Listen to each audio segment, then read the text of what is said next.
Olá, sejam bem-vindos. Eu sou o Pedro, estudante de enfermagem, e hoje a gente vai falar de um diálogo urgente na saúde do idoso, que é a insuficiência familiar e a incapacidade de comunicação. Eu sou o Pedro E eu sou o Patrick. e vamos falar sobre esse assunto.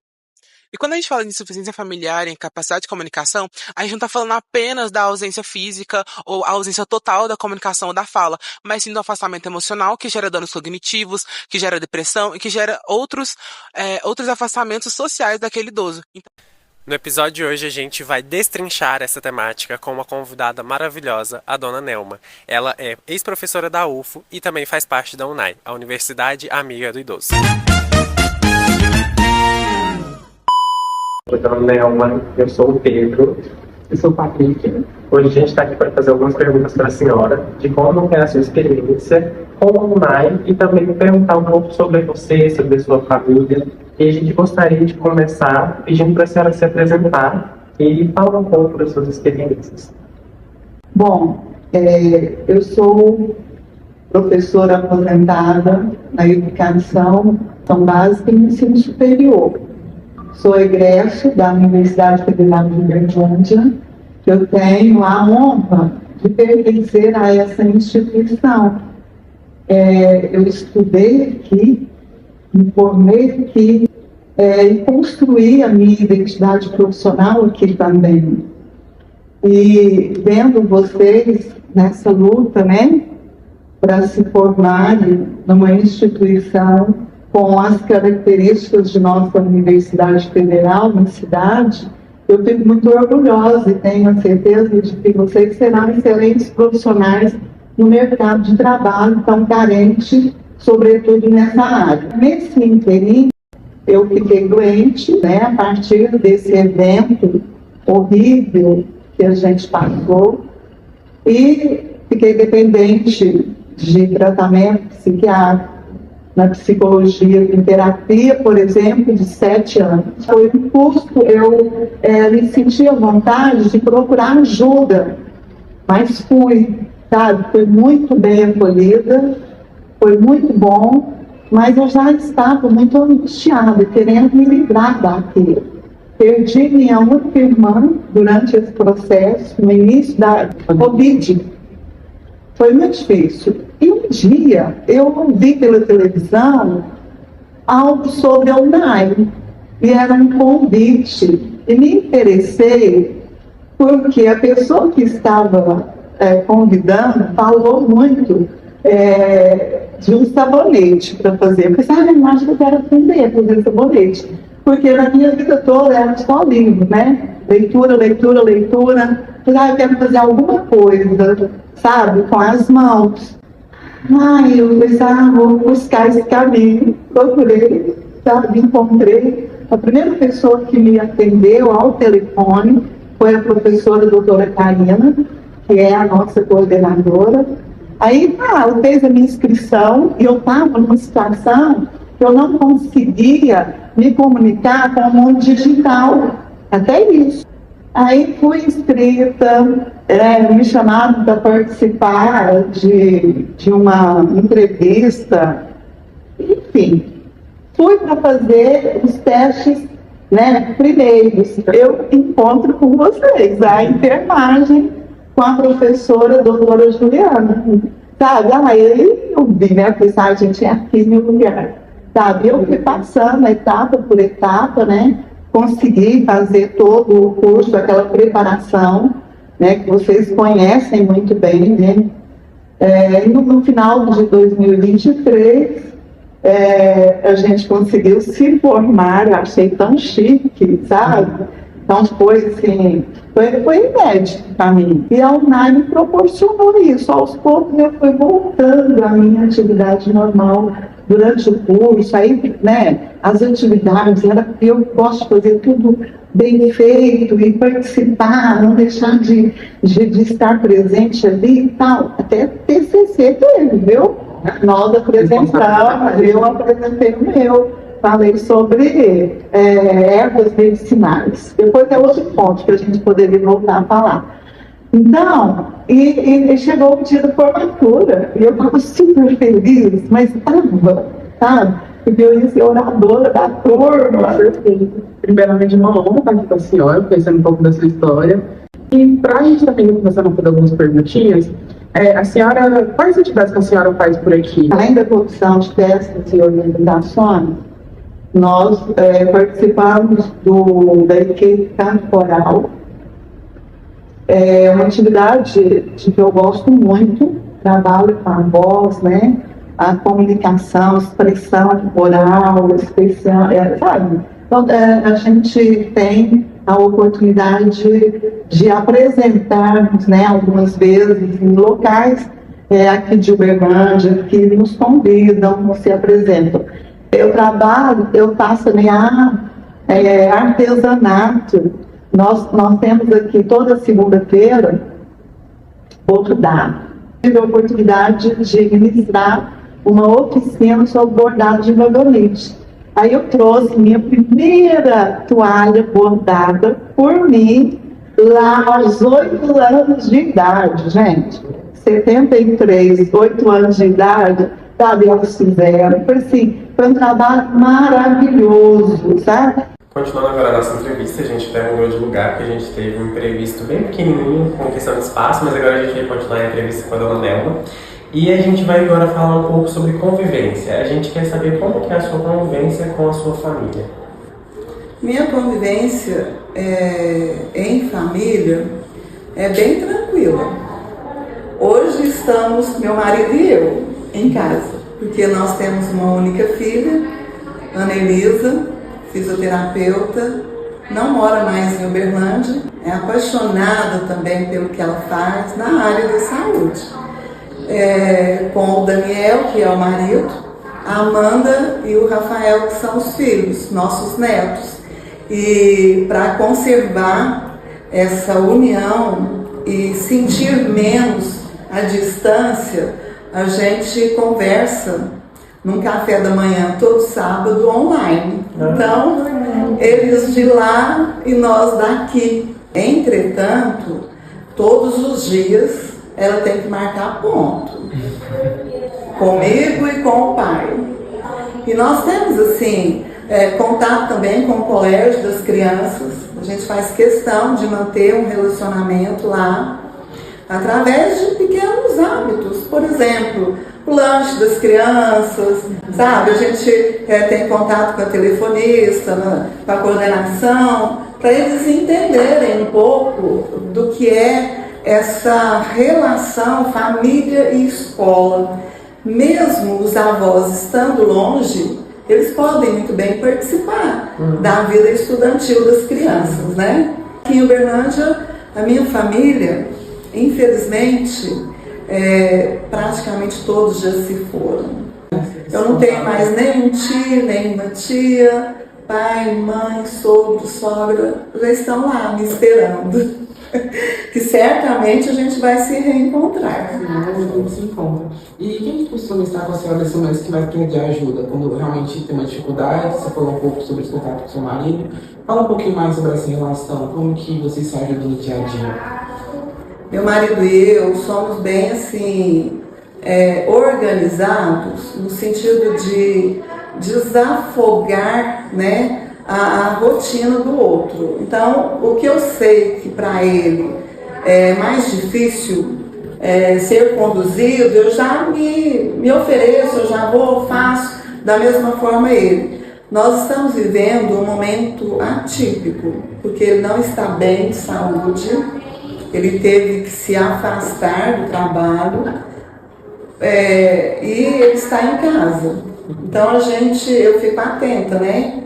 A consulta, exames, medicação, sabe? Porque ele, no momento, ele está precisando desse cuidado maior meu. Por ele ou por outras pessoas que a senhora tenha acesso? Olha, por ele, eu acho que diminui um pouco essa confiabilidade de segurança para mim, porque eu entendo que eu preciso cuidar nesse sentido. Agora, é complicado. O que me sustenta muito é essa oportunidade que eu tenho do trabalho voluntariado, porque eu estou engajada nos projetos da UNAI, então a gente fica bem amparados nesse sentido. Perfeito. A senhora falou que o Sandré está sempre marcando pontos, sua filha, né, seu sobrinho também. E como que a senhora diria que essa comunicação, esse contato, mesmo que distante, mas estão sempre ali com a senhora, o que afeta na sua vida? Como que a senhora se sente quando eles tiram esse tempo para falar com você? Olha, às vezes eu fico geralmente muito tranquila, porque a gente percebe, eu gosto muito de olhar, sabe? Então, vendo vocês, é diferente dessa comunicação só por mensagem ouvida.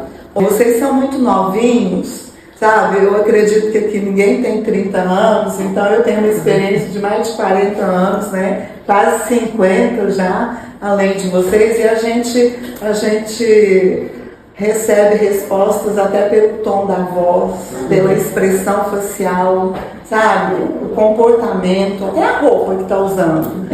E aproveitando assim, que a gente está falando de comunicação, como que a senhora avalia a sua comunicação durante o dia a dia? É uma boa comunicação, tanto aqui quanto com a sua família? Eu sou uma pessoa que, olhando para mim, sem eu falar com você, as pessoas me acham muito brava. Me tem como um general, sabe?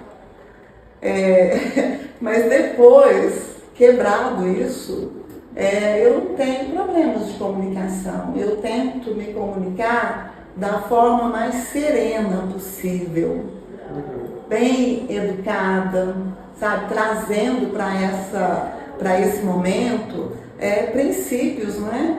Que a gente hoje sente falta. Muitos não têm o mínimo de elegância de comportamento.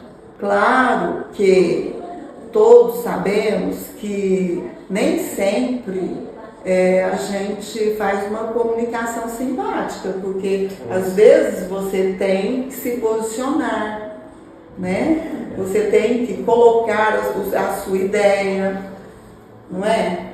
Então a gente vê que a senhora tem uma comunicação muito boa, gosta de se comunicar com clareza também.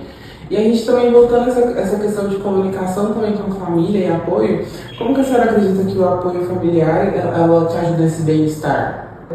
Em todos os sentidos. Eu acho que a gente precisa de ter uma comunicação livre. Para ser livre, você tem que ter abertura para tudo. Saber falar sim, saber falar não. Acho que em qualquer comunicação você transmite um recado. Você transmite uma resposta para alguma inquietude que o outro lado está sentindo. Sim, certo? Isso é claro também, né? Ajuda manter uma boa convivência com as pessoas de forma geral. Sim, porque muitas vezes a gente pensa que manter uma boa convivência é você concordar com tudo. E não é assim, né? Exato. E essa questão de comunicação, a senhora acha que a UNAI, quais as atividades dentro da UNAI que melhoraram a sua comunicação? Em vários sentidos, mas eu considero o ponto principal a oportunidade de eu me sentir produtiva, porque eu tenho avidez de trocas. E a UNAI nos dá isso. A UNAI favorece a aprendizagem, né? Sobretudo com relação à saúde. Tanta coisa eu aprendi aqui. Por exemplo, nós temos a horta, que de lá nós temos um projeto muito interessante, que são as ervas medicinais. Sabe? Então isso traz muita oportunidade de adquirirmos novos modos de viver, sabe? Entre outros, né? Cantar. Gente, eu amo o canto coral. É um ponto interessante de encorajamento às pessoas que às vezes pensam, aposentou, não faz mais nada, não dá conta de fazer mais nada. Sim, gente, pode inclusive retornar ao mercado de trabalho. Sabe, a minha história é essa. Eu voltei, trabalhei e eu sinto falta da sala de aula. E aqui na UNAI eu tenho essa oportunidade de estar em convivência, sabe, com todos, né? E é importante isso. Então a UNAI ela traz muitas oportunidades para a pessoa que precisa de uma relação mais acurada, que precisa de aprender a comunicar mais com o outro. A gente tem essa oportunidade de ir. Todos são muito amigos e é uma família, a UNAI. Eu, por exemplo, quando entrei aqui, eu não estava dirigindo mais, sabe? Quando eu fiquei doente, eu vendi meu carro. Aí depois meu marido, para me incentivar, ele comprou outro, menor ainda, que eu gosto de carro pequenininho. Menor ainda, ficou, sabe quantos anos que ele ficou na garagem, sem andar? 3 anos. Só em 2024, no final de 2023, eu comecei a dirigir novamente. Sendo que antes eu que tinha que ir para o trabalho, voltar. Essa rotina de vocês eu conheço muitíssimo bem. E agora, como última pergunta, a gente queria fazer: o que poderia melhorar na forma como os idosos são cuidados pela família? A família, eu tive a oportunidade de acompanhar meu marido o ano passado, no trabalho dele, e ele tem esse contato com o pessoal. Então, existem famílias de todos os jeitos. Aquela que é super amorosa, que às vezes os cuidados são exagerados, que nem sempre precisa tanto. E aqueles também que não têm esse mesmo sentimento. Uns porque não tem tempo por conta do trabalho e outros por natureza mesmo. A gente percebe que alguns idosos são desprezados. E não só pela família. A sociedade também discrimina. Não é à toa, né, que tem aí um campo que estuda essa discriminação do idoso, que é o etarismo. A forma de tratar a gente também, sabe? Porque a gente não quer ser tratado com desprezo, mas também nem com tanta bajulação, né? Meu marido fala assim: não tem esse trem de mãozinha, me dá sua mãozinha aí. Não, porque eu já sou um senhorzinho. Minha neta que falou pra ele um dia, porque ele não gosta que chame ele de velho, não. Eu já não ligo, eu tô mesmo nessa idade, feliz de quem chegue nessa idade como eu estou. Aí ela ia falar: vovô, você já é um senhorzinho, vovô. Um senhorzinho, em vez de falar um velhinho, né? Aí troca, sabe? Às vezes fala assim: ô moça, um deboche. Às vezes nem te vê, sabe? Não cumprimenta. Uma coisa também que depois de uma certa idade diminuem muito são os convites sociais, sabe? Muitas vezes é esquecido, né? Não, vai dar trabalho, eu vou ter que buscar, levar. Então eu rezo, não adianta só rezar, mas eu faço também minha parte para que eu não perca a minha independência e a minha autonomia. Porque eu quero ser livre, sabe? Eu quero tomar meu banho sozinha, trocar de roupa sozinha, eu quero me deslocar dos lugares sozinha, sabe? Ir e voltar. Quero ter condição de conduzir minha conta bancária. Não é? É assim. Faltou alguma coisa para falar? Tá perfeito, são atos tão simples, mas que faz tanta diferença no dia a dia, né? Sim, exatamente. A gente ter essa liberdade, né? E condição de fazer, ter autonomia. Já pensou quando o idoso tem que ser interditado? Alguém que vai comandar, por exemplo, a minha conta bancária, eu não sei nada de mim mais, não presto para nada. Não, isso é muito ruim. Não é? Para concluir, então, eu queria primeiramente agradecer pela disponibilidade, agradecer por estar aqui com a gente, compartilhar a sua história, está perfeito, pensei a senhora. A gente separou uma lembrancinha.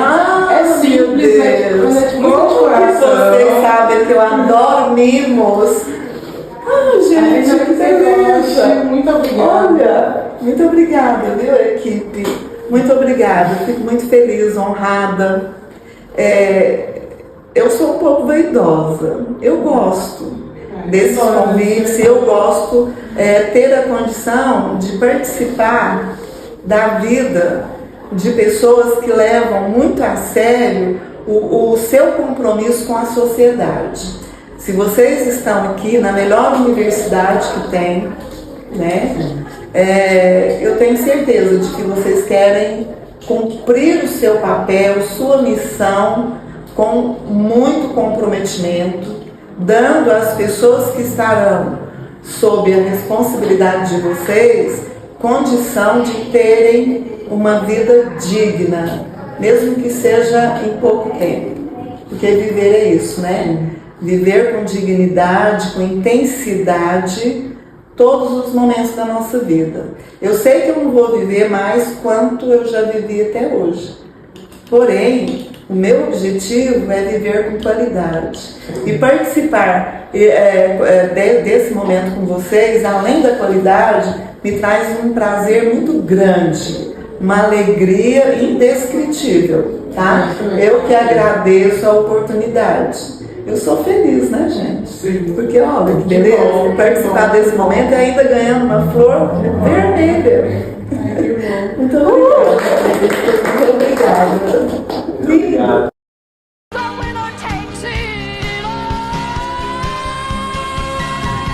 Que tamanho você tá? A videomaker. Tá bom. Bom, Capacidade, errei. da insuficiência familiar. Gente, que é o